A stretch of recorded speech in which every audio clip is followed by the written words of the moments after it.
আসসালামু আলাইকুম সুপ্রিয় বন্ধুরা, কেমন আছেন? আপনারা নিশ্চয়ই ভালো আছেন। আজকে আপনাদেরকে আমি স্বাগত জানাচ্ছি পেজ প্রমোট বিডির অত্যন্ত গুরুত্বপূর্ণ আলোচনায়। আম, গত বেশ কয়েকদিনে বেশ কিছু আলোচনা জমেছিল এবং সেই সমস্ত বিষয়গুলো সামনে উঠে আসছে। সেই সমস্ত বিষয় নিয়ে মূলত আপনাদের সাথে আজকে আমি শেয়ার করব। আজকের আলোচনাটি অত্যন্ত গুরুত্বপূর্ণ। অবশ্যই আপনারা পুরো আলোচনাটি আপনারা দেখবেন এবং আম, প্রথমেই আপনারা এই ভিডিওটি শেয়ার করে আহ, আপনাদের টাইমলাইনে বা বিভিন্ন গ্রুপে প্রচার করবেন, যাতে সবাই এই আলোচনাটি দেখার সুযোগ পায়। তো আমরা সকলেই অবগত আছি যে জিনিসটি যে গত 1 অক্টোবর থেকে ফেসবুক তার নিজস্ব পলিসি এবং আম, তার যে স্ট্যান্ডার্ড আছে এই সমস্ত বিষয়গুলোতে বিশাল একটা চেঞ্জ অর্থাৎ পরিবর্তন তারা আনয়ন করেছেন, যে কারণে আমরা দেখতে পাই যে আমাদের Facebook ID, add account, Facebook page, এই সমস্ত জায়গায় আমরা সঠিকভাবে কাজ করতে পারছিলাম না। ফলে বাংলাদেশ ডিজিটাল মার্কেটিং অর্থাৎ অ্যাপস কমার্স মার্কেটিংয়ের যে একটি প্ল্যাটফর্ম গড়ে উঠেছে, সেই প্ল্যাটফর্মে বিরাট একটি ধাক্কা লেগেছে। এবং আমার কাছে মনে হয়েছে যে প্রায় 80% বিজনেসে এই ধাক্কাটা লেগেছে। আর 20% যাদের যে সমস্ত বিজনেসের পেজ বেশ ভালো ছিল এবং রিচ ভালো ছিল এবং যাদের ফলোয়ার বেশি ছিল এবং তারাই শুধুমাত্র বিজনেসটা ঠিকভাবে চালিয়ে গেছেন। এবং কিছু কিছু বিজনেস পেজ আছেন যারা সরাসরি আগে থেকেই নিজেরাই পোস্ট এবং প্রমোট করতেন, সেই সমস্ত পেজগুলো মূলত তারা কার্যক্রম চালিয়ে যেতে সক্ষম হয়েছেন। কিন্তু যে সমস্ত পেজ আমাদের মতো এজেন্সির উপর নির্ভরশীল ছিলেন, সেই সমস্ত পেজের বিজনেসে বিরাট আকারে একটা ধাক্কা খেয়ে যায়। এখানে আরেকটি বিষয় উল্লেখযোগ্য যে ফেসবুক এই যে প্ল্যাটফর্ম তৈরির ক্ষেত্রে একটি বিষয় বা একটি মাধ্যম, যেটা অ্যাডের ক্ষেত্রে আমরা ব্যবহার করতাম বা করে থাকি, সেটা হচ্ছে গিফট অর্থাৎ কুপন। এই কুপনের ক্ষেত্রেও বাংলাদেশ সার্ভারে রেস্ট্রিকশন করে দেওয়াতে গত 1 অক্টোবর থেকে নতুন করে প্রোডাকশন না হওয়াতে অনেক পেজের মার্কেটিং বন্ধ ছিল বা অনেক মার্কেটিং এজেন্সিও তাদের কার্যক্রম বন্ধ করে দিতে বাধ্য হয়। এই সমস্ত বিষয়ের প্রেক্ষিতে আমরা যা দেখতে পাই যে বর্তমান সময়ে এখন পর্যন্ত বাংলাদেশ মার্কেটে সরাসরি কুপন উৎপাদন হচ্ছে না, কিন্তু বাইরের কান্ট্রিগুলোতে ফেসবুক তাদের কুপন সরবরাহ করছে। এখন আমরা যেটা পাই, অনেক পেজে আমাদেরকে যখন ফোন করে বলেন যে ভাই আপনি কি দিয়ে কাজ করবেন, কুপন দিয়ে নাকি ডলার দিয়ে? আমাদের তখন আসলে বলার কিছু থাকে না, বিকজ যেহেতু বাংলাদেশ মার্কেটে কুপন একেবারেই প্রোডাকশন বন্ধ, সেক্ষেত্রে এই প্রশ্নটি করার কোনো যৌক্তিকতা নেই। আরেকটি বিষয় হচ্ছে যে কুপন কি অবৈধ? এই প্রশ্নটি অবশ্যই থেকে যায়। যদি কুপন অবৈধ থাকতো তাহলে ফেসবুক সেটি দিত না। আর যেহেতু ফেসবুক দিচ্ছে, সেক্ষেত্রে এই বিষয়টা অবৈধ নয় বা এটি ক্ষতিকারক নয়। এই ভীতিটি আমাদের ছড়িয়েছে মূলত এই ফেসবুক আপডেটের কারণে। এই আপডেটের সময় অনেক পেজ রেস্ট্রিকশন খেয়ে যায় এবং অনেক আইডি রেস্ট্রিক্টেড হয় এবং অনেক অ্যাড অ্যাকাউন্ট ডিজেবল হয়ে যায়। এর প্রেক্ষিতে মূলত এই প্রশ্নটি এসেছে। পাশাপাশি আমরা দেখেছি মাঝে মধ্যে ইউটিউবে বেশ কিছু ভিডিও দেওয়া হয়েছে বা কন্টেন্ট দেওয়া হয়েছে, যেটা কুপনকে করে বিরোধিতা করে দেওয়া হয়েছে। আসলে অ্যাকচুয়ালি কুপন কোনো ক্ষতিকারক বস্তু নয় বা কোনো ক্ষতিকারক বিষয় নয়। খুব মূলত কুপনের ইউজ বা কুপনের ব্যবহার, এই বিষয়টা নিয়ে কিছুটা বিতর্ক থাকতে পারে। কিন্তু অ্যাকচুয়ালি কুপন আমেরিকান ডলারের পারপাসে মূলত একটি গিফট কার্ড হিসেবে দেওয়া হয়ে থাকে। প্রত্যেকটা অ্যাকাউন্টের বিপরীতে একটি করে কুপন ফেসবুক বা গিফট ফেসবুক দিয়ে থাকে। সেটি মূলত বিভিন্নভাবে বিভিন্ন এজেন্সি তারা সেটাকে প্রোডাকশন করে সেটা ব্যবহার উপযোগী করে তোলা হয়। আর এই জিনিসটি মূলত আমাদের কাজের ক্ষেত্রে অত্যন্ত গুরুত্বপূর্ণ সহযোগিতা করেছে। নতুবা যদি সরাসরি ব্যাংক থেকে ইনভেস্ট করে যে ডলার ইউজ করা হয়, সেই ডলার যে প্রাইসিং পড়ে, সেই প্রাইসিং দিয়ে মূলত এজেন্সি থেকে কাজ করানো আমাদের জন্য দুষ্কর হয়ে যেত। ফলে আমি মনে করি যে এই কুপন অত্যন্ত গুরুত্বপূর্ণ সহায়তা পালন করেছে আমাদের, বিশেষ করে বাংলাদেশে যারা কম টাকায় কমার্স মার্কেট গড়ে তুলেছেন তাদের ক্ষেত্রে, এবং বিভিন্ন এজেন্সিকে কাজের ক্ষেত্রে সহযোগিতা করা হয়েছে করেছে এই কুপন। সুতরাং এই কুপন ভীতি থেকে আমাদেরকে বেরিয়ে আসতে হবে, এবং যারা কুপন নিয়ে ভীতি ছড়াচ্ছেন, হ্যাঁ, তাদেরকে আমি বলবো যে অনুগ্রহ করে, যেহেতু এটি এই ফেসবুক নিজে অথরাইজ করে দিচ্ছে, সুতরাং অথরাইজ একটি সাবজেক্ট নিয়ে অযথা ভীতি ছড়ানো ঠিক নয়। আর কুপনের জন্য মূলত পেজের ক্ষতি হচ্ছে না, পেজের ক্ষতি হচ্ছে আপনাকে বুঝতে হবে যে ফেসবুক যে সমস্ত পলিসি আপনাকে বেঁধে দিয়েছে, আমরা কয়জনই সে সমস্ত পলিসি একবার করে পড়েছি? আমার মনে হয় না। শতকরা 99% পিপলস বাংলাদেশে যারা আমরা ফেসবুক ইউজ করি, ফেসবুক মার্কেটিং নিয়ে কাজ করি, অথবা ফেসবুকে মার্কেট প্লেস আমরা গড়ে তুলেছি, তারা কেউই ফেসবুকের যে পলিসিটা আছে, অ্যাডভার্টাইজিং যে পলিসি আছে, সেই পলিসি আমরা কেউ পড়ি নাই। অনুগ্রহ করে আমি সবাইকে বলবো যে আপনারা ফেসবুক পলিসিটা একবার করে হলেও পড়েন, এবং সেটা বোঝার চেষ্টা করেন এবং রিয়েলাইজ করার চেষ্টা করেন।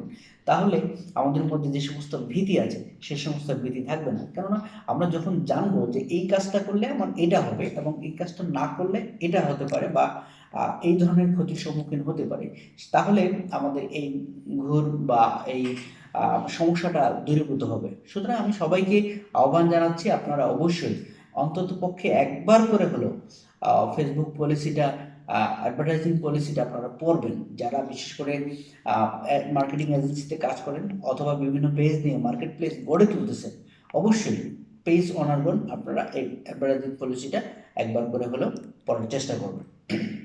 এবার যে বিষয়টি নিয়ে কথা বলতে চাচ্ছি সেটা হচ্ছে যে অনলাইনে যে প্রতারণা, সেই প্রতারণার শিকার হয়ে বিভিন্ন পেজ অনারগণ আমাদের কাছে যখন আসেন, এবং প্রথমেই ওনারা বলার চেষ্টা করেন যে ভাই, আমি তো গত এক সপ্তাহ আগে, বা আমি গতকাল, বা 1 মাস আগে, 2 মাস আগে আমি প্রতারণার শিকার হয়েছি, সেক্ষেত্রে আমি আপনাকে কিভাবে বিশ্বাস করব?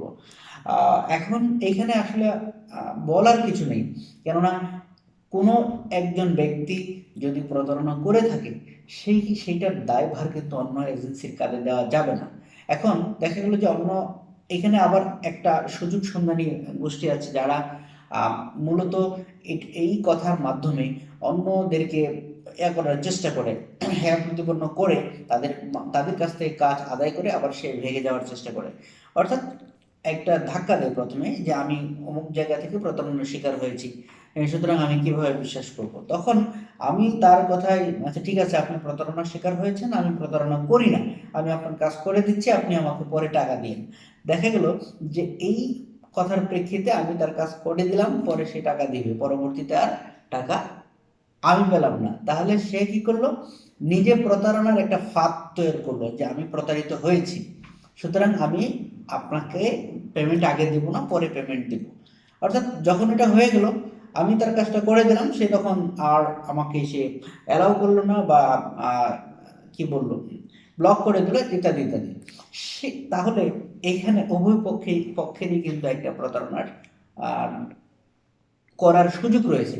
সুতরাং আমি বলবো যে যে সমস্ত এজেন্সি নিয়ে কাজ করছেন এবং যারা পেজ নিয়ে কাজ করছেন, সবার পক্ষ থেকে অবশ্যই প্রত্যেকেই সততা এবং জবাবদিহিতা নিয়ে কাজ করতে হবে। আর পেজ প্রমোট বিডি এটি গত 17 সেপ্টেম্বর 2019 সাল থেকে মূলত মাঠে কাজ করছে, এবং আমাদের বেশ একটা সুনাম রয়েছে। আমরা শত শত পেজের কাজ ইতিমধ্যে সম্পন্ন করেছি। ফলে আমাদের একটা বেশ বড় একটা মার্কেট প্লেস রয়েছে, এবং আমাদের দেখা যায় যে প্রায় 40% কাস্টমার হচ্ছে আমাদের রেফারেন্স কাস্টমার, অর্থাৎ একজন আরেকজনের মাধ্যমে মূলত এসে থাকে। পাশাপাশি আমাদের অধিকাংশ কাস্টমার হচ্ছে ঢাকা সিটিতে, অর্থাৎ ঢাকা বেস আমরা আমাদের মার্কেটিংটা গড়ে তুলেছি, এবং সেইভাবেই আমরা যখন বুস্ট করি, আমরা ঢাকা ডিভিশনকে বেস করে মূলত আমরা কাজ করে থাকি, এবং আমরা বিভিন্ন ক্লায়েন্টদের সাথে, অর্থাৎ পেজ ওনারদের সাথে আমরা প্রায় সাক্ষাৎ করে থাকি, যাতে তাদের বিশ্বস্ততা বা আস্থা অর্জন করা যায়। বিভিন্ন জায়গায় যখন আমরা সফর করি বা ঘুরি, তখন দেখা যায় কারো না কারোর সাথে প্রতিদিন বা সপ্তাহে একদিন সাক্ষাৎ হচ্ছে। যে সেই ক্ষেত্রে যাদের নিয়ার অ্যাবাউট আমাদের অফিসের কাছাকাছি আছেন তাদের সাথে অবশ্যই আমাদের সাক্ষাৎ করার সুযোগ রয়েছে, এবং আমরা আমরা আপনাদের অফিসে অনেক সময় ভিজিট করে থাকি এবং আমাদের অফিসেও অনেকে ভিজিট করে থাকে। তো সুতরাং এই সমস্ত বিষয়কে কেন্দ্র করে যে কাজগুলো সম্পন্ন হচ্ছে, আমরা চাই অত্যন্ত প্রপারলি কাজগুলো সম্পাদন করার জন্য। সেই জন্য আপনাদের সহযোগিতা অবশ্যই আমাদের প্রয়োজন, কেননা উভয় পক্ষের সহযোগিতা ছাড়া কোনোভাবে একটি কাজকে ভালোভাবে সম্পাদন করা সম্ভব নয়। ইনশাল্লাহ আমাদের উপর আপনারা যারা আস্থা রেখেছেন, আমরা আপনাদের আস্থার প্রতিদান যথাযথভাবে দেওয়ার চেষ্টা করেছি। অনেক সময় এমনও হতে পারে যে হয়তো আমি যে কমিটমেন্ট দিচ্ছি যে একটি কাজ আমি 3 দিনে করে দেবো, হয়তো এখানে হয়তো 3 দিনের জায়গায় 4 দিন হতে পারে, কিন্তু আমরা কখনোই কারো কাজ পেমেন্ট পাওয়ার পরে করে দেইনি এরকম রেকর্ড খুব কম আছে, এরকম রেকর্ড নেই। মূলত আমরা দেরি হতে পারে, আমাদের বিভিন্ন কারণে দেরি হতে পারে, অ্যাড অ্যাকাউন্ট ডিজেবল হতে পারে, অথবা আমাদের ডলার বা রিঙ্গিত পেতে সময় লেগে যেতে পারে, অথবা আমাদের যে আইডি আছে সেই আইডি সমস্যা থাকতে পারে, কিন্তু পরক্ষণে আমরা আমরা আবার সেটা রিকভারি করে পুনরায় আমাদের কাজে ফিরে এসেছি। এইরকম ঘটনা বহুতবার ঘটেছে। এরপরেও আমরা আমাদের সার্ভিসটাকে যথাযথভাবে অব্যাহত রাখার চেষ্টা করেছি। তো ইনশাল্লাহ ইন ফিউচারেও আমরা আমাদের পেজ প্রমোট বিডির সার্ভিসটাকে সকলের নিকট অত্যন্ত গ্রহণযোগ্য এবং সততা এবং জবাবদিহিতার সাথে গড়ে তোলার জন্য আমরা অঙ্গীকারাবদ্ধ। কেননা আমরা বিশ্বাস করি যে যদি আমরা সার্ভিস দিই সেটা দীর্ঘদিন আমরা এই প্রফেশনটাকে টিকিয়ে রাখতে পারবো। আর যদি আমরা এখানে প্রতারণা করি তাহলে হয়তো 1 মাস বা 1বার 2বার 3বার একজন লোকের সাথে বা একটা টিমের সাথে বা 10টা 20টা পেজের সাথে হয়তো আমরা প্রতারণা করতে পারবো, কিন্তু আমাদের মার্কেট কেস কিন্তু ঠিকই বেরিয়ে যেতে হবে যদি আমরা প্রতারণার আশ্রয় গ্রহণ করি। সুতরাং আমরা এটা বিশ্বাস করি যে আমরা যদি সততা এবং জবাবদিহিতার সাথে কাজ করি এবং যাদেরকে আমরা সার্ভিস দিচ্ছি তাদের সাথে যদি আমরা কোঅপারেশন কমিউনিকেশন যদি ঠিকভাবে ধরে রাখি, তাহলে দীর্ঘদিন এই মার্কেট প্লেস থেকে আমাদের আয় করা সম্ভব বা এই মার্কেট প্লেস টিকে রাখা সম্ভব। ফলে এর সাথে অনেকের দেখা যাবে যে অনেকের বিজনেস ডেভেলপ হবে, অনেকের কেরিয়ার গঠন হবে, সব দিক বিবেচনা করে মূলত আমরা কাজ করে থাকি। সেই জন্য আমরা চাচ্ছি যে বাংলাদেশে পেজ প্রমোট বিডি অত্যন্ত সুনাম এবং দক্ষতার সাথে কাজ করে ফেসবুক মার্কেটিং বা ডিজিটাল মার্কেটিংয়ের একটা আদর্শ নাম হিসেবে গড়ে উঠবে ইনশাল্লাহ। বন্ধুরা, আজকের এই আলোচনা থেকে যদি আপনাদের কোনো মন্তব্য থেকে থাকে তাহলে অবশ্যই কমেন্টস বক্সে জানাবেন, আমরা আপনাদের যথাযথ উত্তর দেওয়ার চেষ্টা করব। এবং আমাদের যে সার্ভিস আছে সেই সার্ভিসটি নেওয়ার জন্য যারা আসবেন অবশ্যই আপনারা আস্থার সাথে আসতে পারেন, সেই আপনাদের আস্থার প্রতিদান অবশ্যই আপনারা যথাযথ পাবেন, এবং আপনার প্রদে অর্থের নিরাপত্তা সম্পূর্ণরূপে আমাদের নিকট রয়েছে, সেই আস্থা রাখতে পারেন ইনশাল্লাহ। ধন্যবাদ সকলকে, ভালো থাকবেন, আবারও দেখা হবে ইনশাল্লাহ। আল্লাহ হাফিজ।